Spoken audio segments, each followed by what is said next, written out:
know, I pondered this after seeing the movie, and I have to ask you, are you fearless or absolutely insane? Probably a little of both, depending on who you talk to. True Lies, Terminator, The Abyss, Aliens. If you look at the movies that you are known for, one would never think you would take a historical event and fashion such a huge scale drama out of it. Yeah, I think it's a little unexpected. Who's hard? Okay. Oh, that's nice to have that on camera. Oh, so, you know what I really want to ask you first? Did you find the leather belt and the... Oh my God. So it's just so nuts. I just didn't know what to do. You know, I had to interview myself because I didn't have time to go to an interview. I was making another movie and crazed, and we had to get it out. And now you know the challenge we face. Coming up with good questions. yeah, and coming up with questions that you can find something out without being offensive. There was a palpable kind of howl that came out when you first opened your mouth. Yeah. Because the voice. Where did you get this voice? Well, this is these voices and accents and physical attributes are something that I kind of pride myself in. But it does, John, it does sound like Bill Clinton. Yeah, but it is a Clinton-esque thing. But in most areas where it is reminiscent. Well, that was one of our favorite days. You're the one that I want. So that brings back that memory. Excuse me. All right. You're laughing about something and you're not telling us what it is. Because you don't see the picture. There have been so many events that you have faced down. I know in the 90s, you went out there and barnstormed about cancer. And that takes guts. But you have made that part of your life now. Yeah, because I think when I initially got breast cancer, one of the rag papers was going to write some horrible, nasty story, making it much more ugly than it was. And I thought, you know, I better just confront this and talk about it openly. We've all had times when we've been very up and times when we haven't, and where we like to think that there's somebody back there with his hands on our shoulder. Yes. Have you experienced that in your life? You know, it's been important to me to believe that there's something else, you know, and because I like my life more when I believe in that. You know, the whole notion of having someone fall in love with you or you falling in love with someone else and it not being returned in the same way, I mean, that happens every day. Do you remember a situation where you were on one end or the other? Yeah, absolutely. It's happened on both ends. It's painful. Either way, it's just painful. And especially when it's someone who's your dear friend and, you know, you don't plan it. You know, I mean, I work my ass off every day to hopefully maintain this life. Because I'm never happier than when I'm making a movie. In this film, some of the characters are looking for the dream, trying to attain the dream. But in certain instances, they're not even sure what the dream is.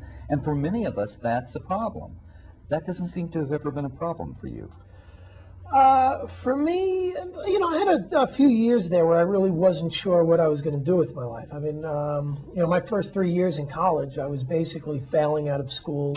If you hitch your wagon to somebody else's star, figuratively, you don't find out what your star is. That's what happens to her in this film. What's the application for you, or is there one?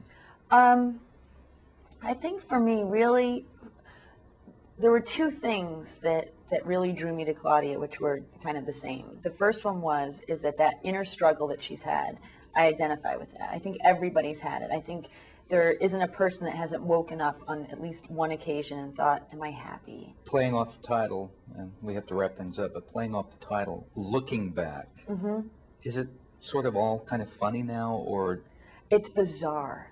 It's so bizarre. I mean, sometimes I just, you know, I think about my life and like things that I've done and where I've ended up, and it's so weird. Like I just never, you know, if you had met me when I was 16 years old and said, what do you want to be? I would never have said this. I think we first talked 6 years ago. It was. And things have just turned around so much in your life. Yes. How do you relate to what's going on with Pierce Brosnan now and put it all in perspective, considering the water under the bridge? Oh, boy. How much time do we have here? It's very hard to kind of sum it all up, but life is good right now. Life is a great celebration. Pierce, you wanted to do this so much, they wanted you to do it so much. Now that you've got two under your belt, is it everything you had hoped it would be? Yes, and more. You all saw it together for the first time. Yes, which was very, very hard for me. Why? Why is that? Well, I'm not the greatest at watching myself. I've been known to go into the manager's office and sit until the lights go down and then slip out and go away. So you can't very much do that at the Cannes Film Festival. People who become parents have a different view of the time in which they live because they're not looking at themselves anymore. They're looking at their child. Have you found yourself becoming that way, looking at the world you live in? Or are you thinking more about what it's like for your kid than, say, just being an adult working in it? I think Alec and I both, but I think as a mom, you know, I'm very concerned where this world is headed. But it was so difficult to be a mother and to be with her that I couldn't go back to work for a long time. I felt I had to be with May. Maybe this is a dumb question. I don't know. Well, you said there are no dumb questions. I'll try it.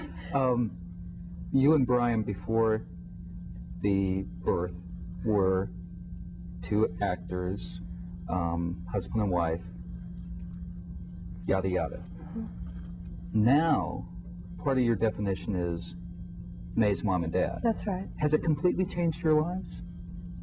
Well, Brian and I have been together a very, very long time. So our relationship was really, really strong and based on a lot of stuff. I mean, there's certain tribulations that we went through. Obviously, you wouldn't have done this film. No. Will you be more circumspect about taking on other roles in the future? Yeah. I mean, I think about every single thing I look at. I think, what will May think when she sees this? It was a 3-week trial. The jury took 2 hours to come back in our favor, which in essence is to say there was nothing here. Is there an implication for writers and creative people in the future? How do you safeguard against things like that, or can you? You cannot. There's no way to safeguard it. So much of what goes on in front of the camera, and what goes on behind the scenes, the very same thing in Washington.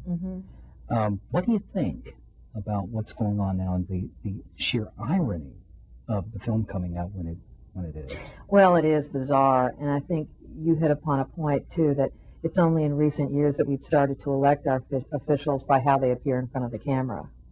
And the dark side of that, then, has become what they're doing in private. And can we also see that, please?